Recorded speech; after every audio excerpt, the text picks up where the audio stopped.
بسم اللہ الرحمن الرحیم۔ اب جہاں ہزاروں سال جانا ہے وہاں کے لیے کیا تحفہ ہے؟ ایک سوال ہے۔ ایک طریقے سے ایک پورا پیکیج ہے۔ جب ہم لے کے جاتے ہیں کوئی سامان سفر تو اس میں ہمارے سوٹ کیس میں ہر طرح کی وہ چیز ہوتی ہے، کچھ چیزیں ہمیں رات میں کام آنی، کچھ ہمیں دن میں کام آنی، کچھ ہمیں ٹوائلٹریز ہے وہاں کام آنی، ہر طرح کے ایک پیکیج ہوتا ہے نا پورا۔ اس طرح حضور مکرم نے پورا پیکیج بتایا۔ مثلا فرمایا جب صراط سے گزرو گے تو 4 تحفے تم صراط کے لیے رکھو۔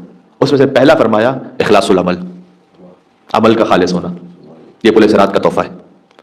جابر بن عبداللہ انصاری نے کہا ہے کہ میری آنکھیں اندھی ہو جائیں اور میرے کان بہرے ہو جائیں اگر میں کوئی غلط بیانی کروں کہ حضور مکرم سے میں نے خود یہ سنا ہے کہ تم میں سے ہر انسان چاہے مومن ہو یا کافر ہو اسے صراط پر جہنم کے اوپر سے گزرنا ہے۔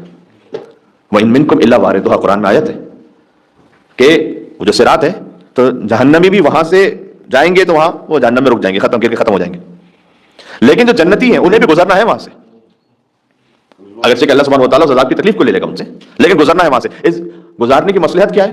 اس کی ایک مصلحت تو یہ ہے کہ جب آپ انسان کسی تکلیف کو دیکھ کر گزرتے تو پھر آگے نعمت کی قدر ہوتی، تو پتہ چلے کہ اگر اعمال نیک نہ ہوتے تو کہاں ہوتے۔ دوسرا یہ کہ پھر انسان جب وہاں سے گزر رہا ہو تو ہو سکتا ہے کہ کسی ایسے کو دیکھے کہ جس کو دنیا میں دیکھ کر بڑا رش کرتا ہو کہ یار یہ تو بڑا کتنا آگے نکل گیا، لیکن اس کے کام ٹھیک نہیں تھے، تو پھر اس وقت انسان شکر کرے گا کہ اچھا ہو سکتا ہے کہ اگر میں اس کی لائن پر راستے پہ چل پڑتا تو پتہ نہیں میرا کیا اشر ہوتا، تو شکر ہے کہ میں اس کے راستے پہ نہیں چلا۔ یا لیتنی اتخذت مع الرسول سبیلا، جہنمی وہاں کہیں گے کاش ہم نے رسول اللہ کی سبیل کو مانا ہوتا۔ اور اس کا ایک ترجمہ آپ سے میں توقع رکھتا ہوں کہ آپ اس کو قبول فرمائیں گے، کہ جو میں آپ سے بات کہنا چاہتا ہوں کہ یا لیتنی اتخذت مع الرسول سبیلا کا ایک اور لطیف ترجمہ یہ ہے کہ اس وقت مجرم یہ کہیں گے کہ کاش میں نے رسول اللہ کے ساتھ ایک سبیل کو بھی مانا ہوتا۔ وہ سبیل اللہ علی بن ابی طالب علیہ السلام ہے، کاش میں نے مانا ہوتا۔ تو جو صراط سے گزر رہے ہیں تو حضور نے فرمایا کہ یہاں 4 تحفے، ہر ایک کو گزرنا ہے صراط سے۔ جابر بن عبداللہ انصاری نے کہا کہ میں نے رسول اللہ سے سنا ہے کہ ہر ایک کو گزرنا ہے اور وہ جہنم سے گزرے گا، جنتیوں کو تکلیف نہیں ہوگی۔ اگر ایسا نہ ہوتا تو ہم کیوں زیارت عاشورہ کے سجدے میں دعا مانگتے کہ اللہم ارزقنی شفاعت الحسین یوم الورود؟ یہ ورود کہاں پر ہے؟ پروردگار جب میں داخل ہو رہا ہوں، واردھا سے ورود ہے، جب میں وارد ہو رہا ہوں اس مقام پر مجھے امام حسین کی شفاعت نصیب فرما دے۔ یہ زیارت عاشورہ کی شفاعت جو ہم امام حسین صلی اللہ علیہ وسلم طلب کرتے ہیں وہ اس موقع کی ہے کہ میں گزر سکوں صراط سے۔ تو اب پہلا حضور مکرم نے فرمایا کہ اخلاص، یہ ایک تحفہ ہے صراط کا۔ اب شاید ہوتا ہے کہ میں صراط ہی کے کچھ تحفے عرض کروں اور ایک دو اور باتیں آ جائیں، بس مسائب پہ بات ختم ہو جائے گی انشاءاللہ مغرب سے پہلے تک۔ تو عرض خدمت ہے کہ حضور مکرم نے ایک مرتبہ فرمایا کہ دیکھو اگر تم نجات چاہتے ہو نا تو اللہ کو دھوکہ نہیں دینا۔ تو لوگوں نے پوچھا یا رسول اللہ کو کون دھوکہ دے سکتا ہے؟ اللہ کو چیٹ کون کر سکتا ہے؟ کہ اللہ کو دھوکہ دینا یہ ہے کہ وہ عمل جو اللہ کے لیے کرنا چاہیے وہ دوسروں کے لیے کرو۔ عجب کیا بات ہے۔ پھر یہاں اس کی تشریح علماء کرام نے اس طرح سے لکھی ہے کہ اخلاص کے 3 مرحلے ہوتے ہیں۔ جب بھی کوئی آپ عمل انجام دینا اس میں 3 سٹیپس ہوتے ہیں۔ پہلا ہے اخلاص عمل سے پہلے، پھر ہے اخلاص عمل کے ساتھ، پھر ہے اخلاص عمل کے بعد۔ کیوں؟ عمل پر باقی رہنا اور اس کو پریزرو کرنا اشد من العمل، وہ عمل سے زیادہ شدید اور مشکل ہے۔ چیریٹی کر دینا شاید آسان ہو، اگرچہ کہ وہ میں نہیں کہہ رہا کہ آسان ہے، لیکن بہرحال پھر بھی توفیق نصیب ہو جاتی ہے۔ اس چیریٹی کو سنبھال کے رکھنا شاید وہ اصل عمل سے زیادہ مشکل ہو۔ بالکل آج کی دنیا میں تو بات کو سمجھنا شاید آسان ہے، ہو سکتا ہے کہ ایٹامک بم بنا لینا آسان ہو، اس کو سنبھال کے رکھنا مشکل ہے۔ ایک چیز کو بنا لینا آسان ہے، اس کو بچا کے رکھنا مشکل ہے۔ تو حضور نے فرمایا کہ اللہ کو دھوکہ نہیں دینا، اللہ کو دھوکہ سے دیکھو کہ وہ کام جو اللہ کے لیے کرنا کسی اور کے لیے کرو۔ اس لیے کہ فی الاخلاص یکون الخلاص، اخلاص وہ ہے کہ جس میں ہی اصل وہ کامیابی ہے کہ انسان اپنے آپ کو فنا کر دے، ختم کر دے۔ اب اس کی تفصیل تو بہت ہے لیکن اس کے آثار کیا ہیں؟ اگر کوئی واقعی خالص ہو جائے اللہ کے لیے اس کے بڑے اچھے آثار ہیں۔ سب سے پہلا اثر تو یہ ہے کہ عمل قبول ہو جاتا ہے۔ آپ نے خود سینکڑوں مرتبہ مجلسوں میں سن رکھا ہے کہ شہزادی زینب سلام اللہ علیہ بھی تشریف لائے، فرمایا کہ اللہم تقبل منا ھذا القربان، پروردگار تو قربانی کو قبول فرما لے میری۔ امام حسین علیہ السلام کے لاشا پر یہ فرمائے۔ حضرت ابراہیم حضرت اسماعیل علیہ السلام یہ فرمائے وَإِذْ يَرْفَعُ إِبْرَاهِيمُ الْقَوَاعِدَ مِنَ الْبَيْتِ وَإِسْمَاعِيلُ رَبَّنَا تَقَبَّلْ مِنَّا، کہ بیت اللہ جیسے عمارت کی تعمیر کا بھی عمل ہے لیکن پروردگار تو قبول فرما لے۔ تو پہلا اس کا اثر امپیکٹ یہ ہے اخلاص کا کہ عمل قبول ہوتا ہے۔ دوسرا اس کا ایک امپیکٹ بڑا زبردست ہے، ہمیں سے سادات کرام بھی تشریف فرمائے۔ تو یہاں تو سید وہی ہے، غور کیجیے گا کہ جو آل رسول میں سے، قیامت میں سید کون کون ہے؟ وہ تو ہے جو انشاءاللہ آل رسول میں سے، لیکن کیا ان کے علاوہ بھی کوئی سادات ہیں؟ حدیث میں کہ ہر امر کے لیے اور ہر شے کے لیے کوئی نہ کوئی سردار ہے۔ کتابوں کا سردار قرآن ہے، انبیاء کے سردار حضور مکرم ہے، سید الاولیاء امیر المومنین ہے، سیدۃ النساء العالمین شہزادی کونین ہے، سیدہ شباب اہل الجنہ وہ حسن اور حسین ہے۔ سادات و اہل الجنہ، اہل جنت کے سادات کون ہیں؟ فرمایا اہل جنت کے سادات وہ ہیں جن کا دنیا میں عمل خلوص کے ساتھ ہے، وہ جنت کے سادات ہیں۔ کہہ رہے ہیں تو یہ امپیکٹ ہے اس کا۔ ہاں اس کی سائن کیا ہے کہ خلوص ہے یا نہیں ہے؟ اس کی سائن بڑی مشکل ہے، مجھے اپنے آپ کو بھی سنبھالنا مشکل ہے، لیکن بہرحال میں آپ کے سامنے پیش کرتا ہوں۔ فرمایا کہ خلوص کا اعلی ترین معیار یہ ہے کہ تم لوگوں کی تعریف کے منتظر نہ رہو۔ اب ایک فطرت کی بات ہے، کوئی انسان مجلس پڑھ رہا ہے، کسی نے آ کے کہا کہ مولانا آپ نے بہت اچھی مجلس پڑھی، تو دل تو خوش ہوگا۔ بہرحال انشاءاللہ اس سے کوئی یہ نہیں کہ خلوص ختم ہو جاتا ہے انسان کا، کیونکہ یہ ایک تو نیچرل انسٹنکٹ ہے جو اللہ سبحانہ وتعالیٰ کا، لیکن پڑھنے والا اس نیت سے اور اس خاطر نہ پڑھ رہا، دونوں میں فرق ہے۔ بات واضح؟ پڑھنے والا اس کی نیت ہی یہ نہ ہو۔ مثال کے طور پر اب کو ذہن میں ایسی بات آئی کہ یہ پیش کرنا ضروری ہے تاکہ ہدایت میرے لوگوں کو، میرے اپنے آپ کے لوگوں کے لیے، اور میں یہ سوچ کر کے یہاں کسی کو برا لگے گا میں پڑھوں گا، تو اس کا مطلب ہے کہ لوگوں کی ایکسپیکٹیشن کے مطابق پڑھ رہا ہوں۔ تو ایک ہے اخلاص عمل سے پہلے، جب کوئی آ رہا ہے یا کوئی مجلس منعقد کر رہا ہے، کوئی بھی کوئی نیک کام کر رہا ہے، اس سے پہلے کا اخلاص، اس دوران کا اخلاص، اس کے بعد کا اخلاص، تاکہ عمل باقی رہ سکے۔ آواز ہوتے ہیں آپ، میں نے ایران کے ایک آیت اللہ مجتہدی تھے، وہ اس بات کو مثال کو بیان کرتے تھے، اچھے عالم باعمل اور عالم اخلاق تھے وہ، تو وہ کہتے تھے کہ کوئی انسان گیا ہو زندگی میں ایک مرتبہ مکہ گیا ہو حجر اسود کو، وہ 50 سال تک یہ کہتا رہے کہ ہر بات میں وہ اس حجر اسود کی قسم کے جس کو میں نے بوسہ دیا تھا نا وہاں جا کر، اس کی قسم کھا کر میں کہہ رہا ہوں، دیکھیں وہ اپنے طور پر مثال دے رہے تھے۔ یا ایک صاحب آئے امام بارگاہ میں نے کہا ذرا پانی تو دینا، ہمیں کیوں خیریت ہے؟ کہ آپ کو کیا پتا جب نماز شب کے لیے رات میں اٹھے تو کتنی پیاس لگتی ہے۔ تو اس کا مطلب ہے کہ کسی طریقے سے بات کو پہنچانا ہے گھما پھرا کر، وہ اللہ تعالیٰ نیت کو جانتا ہے۔ تو اس کی ایک سائن یہ ہے کہ لوگوں سے امید نہ رکھو۔ کسی نے قدر کر لی فبہا، قدر کر لی تو بہت اللہ کا شکر ہے، نہیں قدر کی تو کیا کس کے لیے تھا؟ جس کے لیے کیا تھا وہ تو دیکھ رہا ہے۔ لا تأخذہ سنۃ ولا نوم، اسے نہ نیند آتی ہے نہ اونگ آتی، اس سے تو کوئی چیز مس ہو نہیں سکتی۔ امام زین العابدین علیہ السلام مدینہ کی گلیوں میں جا رہے تھے اور ان کے ساتھ ایک صحابی تھے ان کے، اللہم صل علی محمد وعلی محمد، تو ان کے ساتھ ایک صحابی تھے۔ امام زین العابدین السلام فقیروں کے پاس روٹی اور طعام رکھتے جاتے تھے اور وہ اس وقت سو رہے تھے، تو ان کو پتہ نہیں چلا کہ کس نے رکھا ہے، کہ ہمارا جگہ کے بتا تو دیتے کہ کس نے رکھا۔ امام نے کہا جس کی خاطر رکھا ہے لا تأخذہ سنۃ ولا نوم، اسے نہ نیند آ رہی ہے نہ اونگ آ رہی ہے، وہ نہیں سو رہا ہے ابھی، جس کی خاطر رکھا ہے۔ کیا کہنا ہے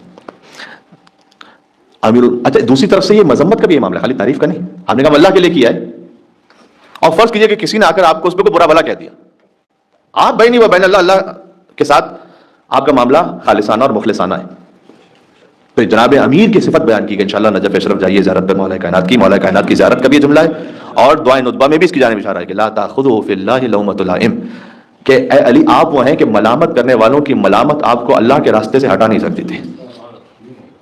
اب کوئی آ کے برا بھی کہہ رہا ہے تو قتل الامیر بشدت عدل، مولا کائنات کو تو ان کی عدالت کی وجہ سے شہید کیا گیا، لیکن علی نے وہ عدالت نہیں چھوڑی، اس لیے کہ فرمایا کہ مجھے ملامت کرنے والوں کے یا برا کہنے والوں کا وہ جو برا کہنا ہے وہ مجھے اللہ کے راستے سے نہیں ہٹا سکتا۔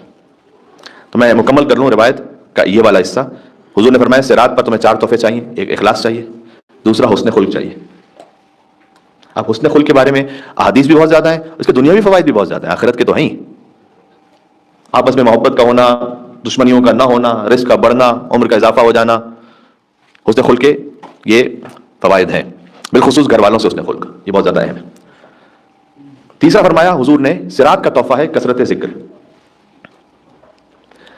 کثرت ذکر، خود بعض لوگ یہ کہتے ہیں کہ زبان سے ذکر کرنے کا کیا فائدہ ہے؟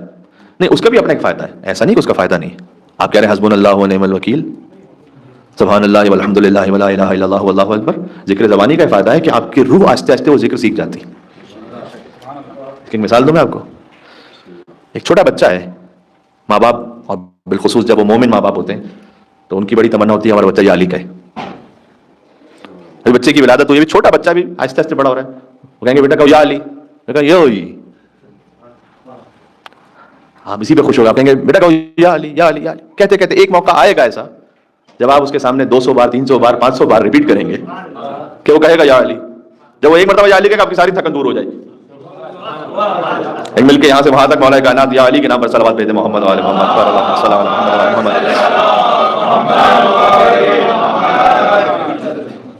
آپ ذکر لسانی کرتے رہیں گے، آہستہ آہستہ آپ کی روح بھی وہ ذکر سیکھے گی۔ آپ زبان سے کہیں گے اللہ اکبر، پھر ایک انشاءاللہ موقع آئے گا کہ روح بھی اس بات کو پکار کے کہے گی واقعا اللہ کے علاوہ کوئی بڑا نہیں۔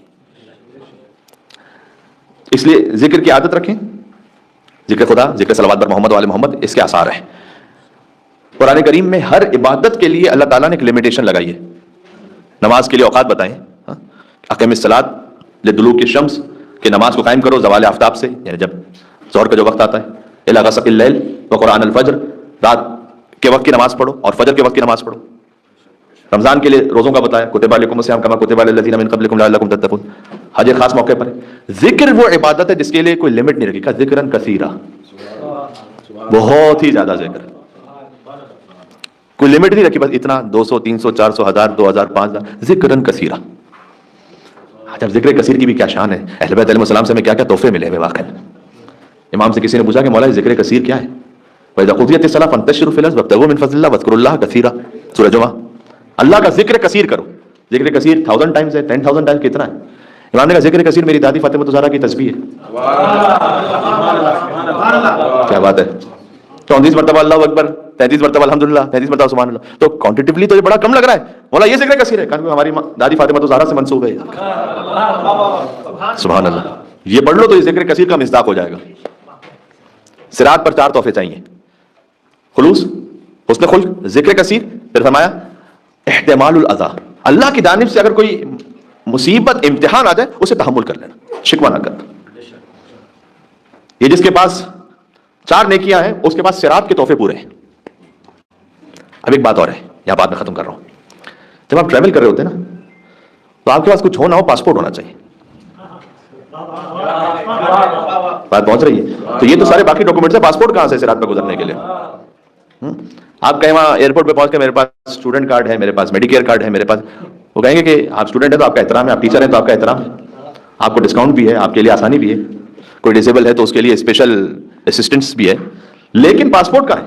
پاسپورٹ نہیں، کچھ سارے دنیا بھر کے ڈاکومنٹ لے آؤ، پاسپورٹ نہیں تو ٹریول نہیں ہو سکتا۔ لا يجوز احد رد الصراط الا من كتب له علی الجواز۔ یہ جناب یہ مسلمانوں کے خلیفہ اول، انہوں نے رسول اللہ سے حدیث بیان کی کہ میں نے رسول اللہ سے سنا کہ علی اس وقت تک کوئی صراط سے گزر نہیں سکتا جب تک اس کے پاس آپ کی محبت کا جواز، پاسپورٹ نہ ہو۔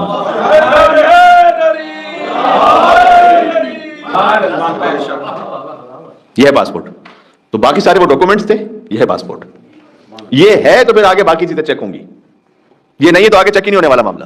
اعمال اسی کے چیک ہوں گے کہ جس کا امام ٹھیک ہے، جس کے امام کا راستہ، جس نے اپنے امام ہی کو صحیح منتخب نہیں کیا، اس کے اعمال کے چیک ہونے کی ابھی گنجائش ختم، بات تو ختم ہو گئی۔ مستدرک الوسائل میں روایت ہے کہ فرشتے کچھ لوگوں کے نیک اعمال اوپر لے کے جانا چاہتے ہیں، وہ بہت کوشش کرتے ہیں لیکن نہیں لے کے جا پاتے، اخلط الی الارض، وہ کہتے ہیں کہ پروردگار اس کے اعمال تو اصل زمین سے چپکے ہوئے ہیں، ارتفاع العمل، عمل کی رفعت ہے ہی نہیں، پروردگار یہ عمل کیوں نہیں اوپر جا رہا؟